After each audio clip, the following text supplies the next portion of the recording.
en France, il y a une trentaine d'années, c'est arrivé, et ils ont commencé à pratiquer le feng shui, que ça soit pour l'aéroport Charles de Gaulle, pour les hôtels Sofitel, pour vraiment les plus grandes places, le Bouygues Télécom dans ses bureaux.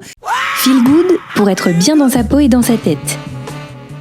Le Feng Shui, une discipline holistique et globale qui débarque en Israël. Ça existe depuis longtemps, mais c'est de plus en plus apprécié par les Israéliens. Une énergie qui circule dans la maison ou dans votre bureau aurait des implications sur votre mieux-être. Et ça tombe bien, on est dans Feel Good. Et pour en parler, Carole Carat. Carole, bonjour. Bonjour Cathy. Alors, ravie d'aborder ce thème parce que c'est vrai que certains y font appel, même si c'est très cher, paraît-il, pour bien organiser leur maison, mieux dormir la nuit ou mieux travailler dans leur bureau en fonction de la disposition des meubles, des plantes, de la lumière, bref. Ouais, on est en plein dans la génération holistique, je veux faire différent, je veux travailler les énergies, etc.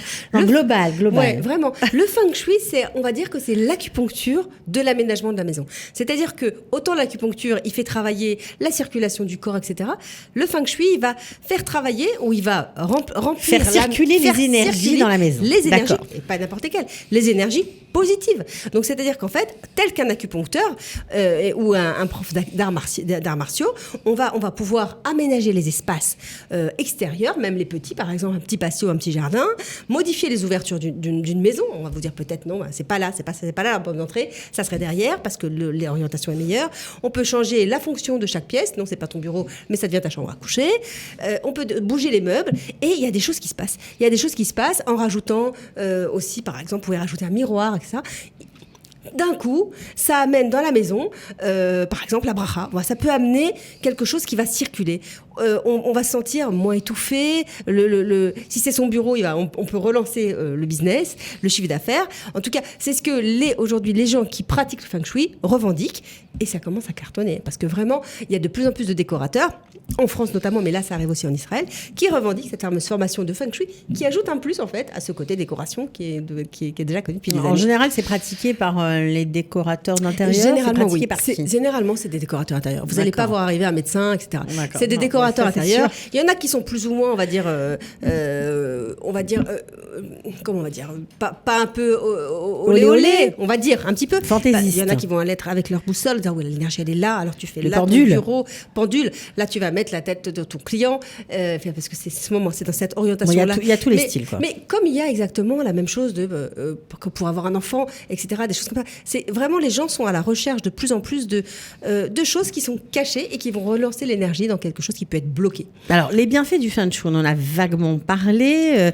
Moi, j'aimerais savoir est-ce que c'est simplement des particuliers qui utilisent ça ? Est-ce que les gouvernements utilisent ça ? Non, mais c'est incroyable. En France, rien que pour vous donner l'exemple, en France, c'est devenu commun. C'est-à-dire qu'en fait, en France, il y a une trentaine d'années, c'est arrivé, et ils ont commencé à pratiquer le feng shui, que ça soit pour l'aéroport Charles de Gaulle, pour les hôtels Sofitel, pour vraiment les plus grandes places, le Bouygues Télécom dans ses bureaux. C'est quelque chose c'est vraiment, et ça paraît pas olé là-bas. C'est devenu quelque chose en France de reconnu, sérieux, et qui fait avancer le business, l'énergie dans chaque chose qu'on a. Si on se sent mieux dans son espace de travail, forcément, on va mieux travailler. C'est ça. Maintenant, je vais vous dire, franchement, nous en Israël, on n'est pas loin de tout ça. Ça fait longtemps qu'on en parle dans la Kabbale. On sait très bien qu'il y a des choses qui nous bloquent les énergies, et il y a des couleurs notamment qui nous stimulent les énergies.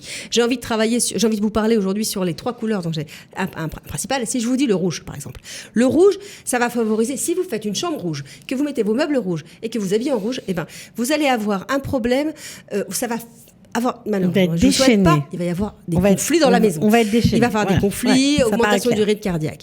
Alors que si vous allez plus sur le bleu, par exemple, vous allez avoir une impression de sérénité, comme la mer, comme le ciel, etc. Et vous allez être apaisé.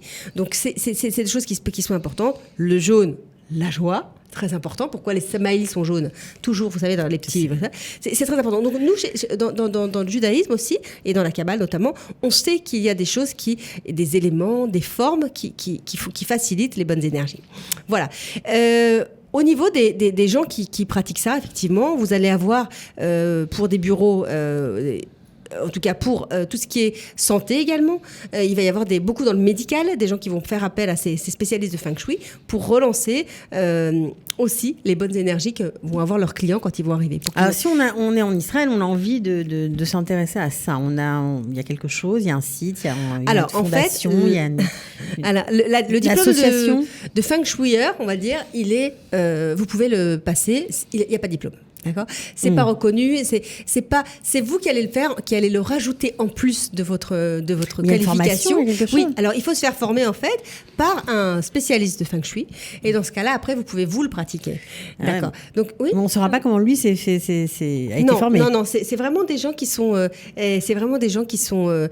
ils ont ça aussi en eux. Ils ont ça en eux. C'est souvent des gens qui sont un peu spirituels. C'est des gens qui aiment l'autre. C'est des gens qui sont à l'écoute aussi. Il y a beaucoup de psychologie et qui voient un peu le problème il y a déjà, dans la première étape, qui travaille dans le domaine de l'énergie. Qu'est-ce qui ne va pas chez vous dans la consultation qui dure 1h30 et qui coûte 600 € quand même, il faut quand même préciser. Il y a quand même quels sont les problèmes dans votre vie ? Qu'est-ce qui bloque ? Ok, ça ne va pas le Shalom Bayit. Ok, bon, on va peut-être changer le lit, on va peut-être que la chambre, dans la chambre, il y a un problème. C'est ça. Alors que nous, on va dire, non, on va changer la mezouza. Chacun son mais on peut faire les deux. On peut faire les deux. Il y a des choses qui sont importantes.